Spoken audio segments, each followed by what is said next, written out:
മഹത്വന്മാരാകട്ടെ. ഞായറാഴ്ച വാണിയംകുളത്തും ചാലക്കുടിയും അവിടെ ജനത്തോടൊരുമിച്ച് ദൈവത്താരാക്കാൻ സഹായിച്ചു.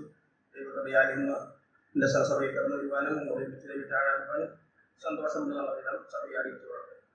ആരാധനയുടെ ബന്ധത്തിൽ വേദോകം വായിക്കാൻ ആഗ്രഹിക്കുകയാണ്. സക്രിയ പ്രവചനം 14-ാം അധ്യായം അതിൻ്റെ 5 വാക്യങ്ങൾ. സക്രിയ പ്രവചനം 13 അതിൻ്റെ 5. ഞാൻ പ്രവാചകനല്ല, കൃഷിക്കാരനത്രേ. എൻ്റെ ബാല്യത്തിൽ തന്നെ ഒരാൾ എന്നെ വിലയ്ക്ക് മേടിച്ചിരിക്കുന്നു എന്ന് അവൻ പറയും. എന്നാൽ അവനോട് നിന്റെ കയ്യിൽ കാണുന്ന ഈ മുറിവുകൾ എന്ത് എന്ന് ചോദിച്ചതിന് അവൻ, എന്നെ സ്നേഹിക്കുന്നവരുടെ വീട്ടിൽ വെച്ച് ഞാൻ അടികൊണ്ടതാകുന്നു എന്ന് ഉത്തരം പറയും.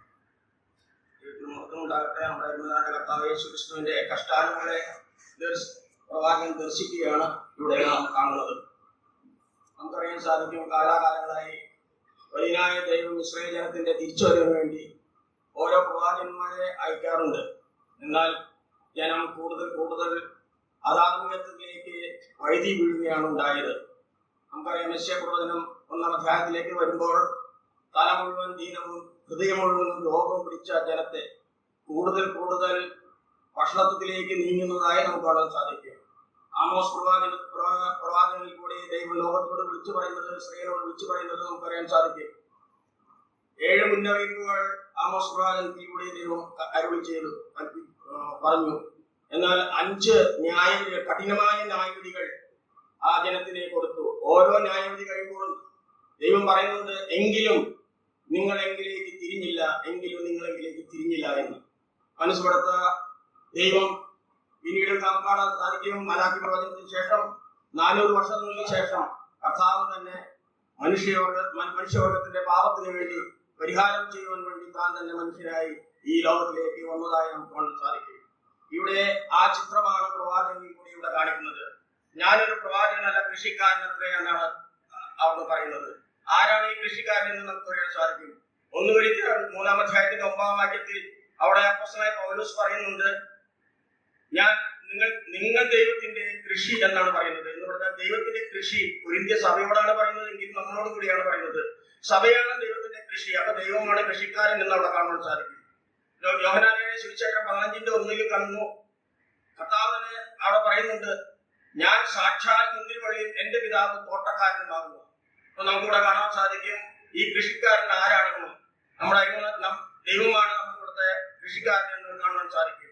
പിന്നെ എന്തുകൊണ്ട് ഇത് വന്നു വെച്ചാൽ, വിൽപ്പനയിൽ നാം വായിക്കുന്ന പോലെ അവിടെ ദൈവമായിരുന്നു. ദൈവത്തിലുള്ള സമത്വം മുറുകെ പിടിച്ചുകൊള്ളണം വിചാരിക്കാതെ ദാസരൂപം എടുത്ത് തന്നെ താഴ്ത്തി ഒരു ദാസനെ പോലെ താഴ്ത്തി വന്നതായി നമുക്ക് കാണാൻ സാധിക്കും. ഇവിടെ നാം വായിക്കുന്നത് എന്റെ ബാല്യത്തിൽ തന്നെ ഒരാൾ എന്നെ വിലയ്ക്ക് മേടിച്ചിരിക്കുന്നു എന്നാണ് പറയുന്നത്. പ്രിയമുള്ളവരെ, നമുക്കറിയാം അവനെ വിലമതിച്ചത് 30 വെള്ളിക്കാശായിരുന്നു എന്ന് 11-ാം അധ്യായത്തിന്റെ 13-ാം വാക്യത്തിൽ നമുക്ക് കാണാൻ സാധിക്കും. അങ്ങനെ അവർ എന്റെ കൂലിയായി 30 വെള്ളിക്കാശ് തൂക്കി തന്നു എന്നാണ് ഇവിടെ പറയുന്നത്. 30 വെള്ളിക്കാശിനെയാണ് ഇവിടെ പ്രധാന കർത്താവായ യേശുക്രിസ്തുവിനെ ഒറ്റിക്കൊടുത്തെന്ന് കാണാൻ സാധിക്കും. പഴയ നിയമത്തിലേക്ക് പറയുമ്പോൾ ഒരു ദാസന്റെ വിലയാണ് 30 വെള്ളിക്കാശ് എന്ന് നമുക്ക് കാണാൻ സാധിക്കും. പിന്നീട് ഇവിടെ പറയുകയാണ്, എന്നാൽ അവനോട് നിന്റെ കയ്യിൽ കാണുന്ന ഈ മുറിവുകൾ എന്ത് എന്ന് ചോദിച്ചതിന് അവൻ, എന്നെ സ്നേഹിക്കുന്നവരുടെ വീട്ടിൽ വെച്ച് ഞാൻ അടികൊള്ളതാകുന്നു എന്ന് പറയുന്നു. ആരെയാണ് സ്നേഹിച്ചത്? ലോകത്തെയാണ് സ്നേഹിച്ചത്, നമ്മെയാണ് സ്നേഹിച്ചത്. നമ്മെ സ്നേഹിച്ചുകൊണ്ട് നമ്മുടെ ദൈവം മനുഷ്യനായി ഭൂമിയിലേക്ക് ഒരു ദാസനായി അവൻ താഴ്ന്നിറങ്ങി വന്നതായി നമുക്ക് കാണാൻ സാധിക്കും. പിന്നീട് കാണുന്നത് നിന്റെ കയ്യിൽ കാണുന്ന ഈ മുറിവുകൾ എന്ത് എന്ന് ചോദിക്കുകയാണ്. പ്രേമുള്ളവരെ, നമുക്കറിയാം കർത്താവ് മുറിവേണ്ടത് എന്തിനാണെന്ന് നമുക്കറിയാം. എന്നെയും നിന്നെയും ഓർത്തുകൊണ്ടായിരുന്നു എന്ന് കാണാൻ സാധിക്കും. നമുക്ക് നമ്മുടെ ആത്മീയ കണ്ണുകളെ കൊണ്ട് നമുക്ക് അവന്റെ കഷ്ടപ്പാട് ഓർക്കുന്ന ശുശ്രൂഷയാണല്ലോ. നമുക്ക് അവിടുത്തെ കഷ്ടാനുകളെ നമുക്ക് ഓർക്കാം. ആ കഷ്ടങ്ങളിലേക്ക് നമ്മുടെ കണ്ണുകളെ ഉയർത്താം. നമുക്കറിയാം, അവനെ കഷ്ടപ്പെട്ടവനായി നിൽക്കുന്ന നമ്മുടെ കർത്താവിനെ നമുക്ക് കാണാൻ സാധിക്കും. അവനെ പിടിക്കുവാനുള്ള പുരോഹിതന്മാരും സൈന്യവും സേവകരും അവന് മുൻപിൽ നിൽക്കുമ്പോൾ അവരോട് ചോദിക്കുകയാണ്, നിങ്ങൾ ആരെ തിരയുന്നു എന്ന് ചോദിച്ചപ്പോൾ നസറേയനായ യേശുവിനെ എന്ന് അവൻ പറയാണ്. തന്നെത്താൻ ഏൽപ്പിച്ചു കൊടുക്കുകയാണ്. പ്രിയമുള്ളവരെ, എന്തിനു വേണ്ടിയായിരുന്നു? നമ്മെ രക്ഷിക്കാൻ വേണ്ടിയായിരുന്നു. അവിടെ അവന്റെ കഷ്ടാനുകളുടെ ആ നീണ്ട നിര നമുക്ക് കാണാൻ സാധിക്കും. ജ്യേഷ്ഠമല മുതൽ കാൽ പിതാവിന്റെ കോപാഗ്നിയിൽ കൂടി നടന്നു നീങ്ങുന്ന നമ്മുടെ കർത്താവിനും കാണാൻ സാധിക്കും. എന്തിനു വേണ്ടിയായിരുന്നു അവൻ നടന്നു നീങ്ങിയത്? നമ്മുടെ പാപത്തിന്റെ ശിക്ഷ മുഴുവനും ഏൽക്കുവാൻ വേണ്ടി. അവനെ തല്ലി ഒടുവിൽ ആ പീലാത്തോസിന്റെ കൽത്തറത്തിൽ അവനെ കിടത്തിക്കൊണ്ട് 1 അടി അവന്റെ പുറത്തടിക്കുന്നതായി നാം കാണും. പ്രിയമുള്ളവരെ, ഓരോ അടി അടിക്കുമ്പോഴും അവൻ ചുളുകയാണ്, വേദന കൊണ്ട് നിലവിളിക്കുകയാണ്. പ്രിയമുള്ളവരെ, ആ ഓരോ അടി അടിച്ച് വിളിക്കുമ്പോൾ അവന്റെ പുറത്തെ മാംസം ചീന്തി വരുന്നതായി കാണും. അതാണ് പ്രവാചകൻ വായിക്കുന്നത്, എന്റെ പുറം പുഴുചാലുകളെ പോലെ കീറി. എന്നിട്ടും ഒരു വാക്ക് പോലും എതിർത്ത് പറയാതെ നമ്മുടെ കർത്താവ് നമ്മെ കണ്ടുകൊണ്ട് നമ്മുടെ ശിക്ഷ മുഴുവനും ഏൽക്കുന്നതായി കാണാം. ആ പീലാത്തോസിന്റെ കൽത്തറത്തിൽ നിന്ന് അവന്റെ യാത്ര തുടങ്ങുകയാണ്. ആ ഗോൽഗോഥായിലേക്കുള്ള യാത്ര. എത്രയോ മാർഗമായ പീഡനമാണ് നമ്മുടെ കർത്താവ് അനുഭവിച്ചത്. അവന്റെ തലയിൽ മുൾക്കിയുടെ വെച്ച് ആഞ്ഞടിച്ചു. പ്രിയമുള്ളവരെ, എന്റെയും നിന്റെയും ഉള്ളാണ് അവന്റെ തലയിൽ വെച്ചത്. അംഗക്കീഴ പണിയേണ്ട നമ്മുടെ കർത്താവ് നമുക്ക് വേണ്ടി മുൾക്കിയുടെ ധരിച്ചത് നമ്മളെ വിടുവിക്കാൻ വേണ്ടിയായിരുന്നു. നമ്മുടെ ശിക്ഷ മുഴുവനും അവിടെ ഏൽക്കുകയാണ്.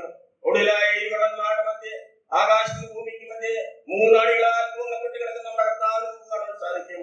അവിടെ നിലവിളിക്കുന്ന നിലവിളിയുടെ ശബ്ദം നീ കേട്ടില്ലേ? എന്റെ ദൈവമേ, നീ എന്നെ കൈവിട്ടത് എന്തെന്ന് അലറി നിലവിളിക്കുകയാണ് കർത്താവ്. പ്രിയമുള്ളവരെ, നമ്മെ ഓർത്തപ്പോൾ കർത്താവ് നിലവിളിച്ചു, എന്നാൽ പിതാവായ ദൈവം മുഖം മറച്ചു കളഞ്ഞു. പ്രിയമുള്ളവരെ, എന്തിനു വേണ്ടിയായിരുന്നു മുഖം മറച്ചത്? നമുക്കറിയാം, ആ സമയം 6 മണി മുതൽ 9 മണി വരെ ദേശത്തെല്ലാം ഇരുട്ടുണ്ടായി.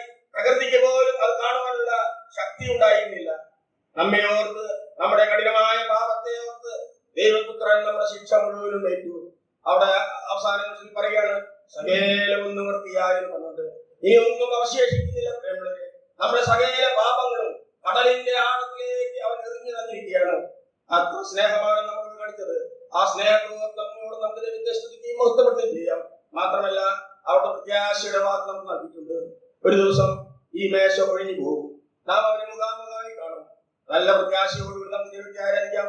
ഇന്ന് നാം കൊണ്ടുവന്നിരിക്കുന്ന നമ്മുടെ ഹൃദയത്തിന്റെ അന്തർഭാഗത്ത് ഉയർന്നു വരുന്ന സകല സ്തുതിയും സ്തോത്രം വാക്കും എല്ലാം അർപ്പിച്ചുകൊണ്ട് വല്ലായ ദൈവത്തെ ആത്മാവിൽ സത്യത്തിൽ നമുക്ക് ആരാധിക്കാം.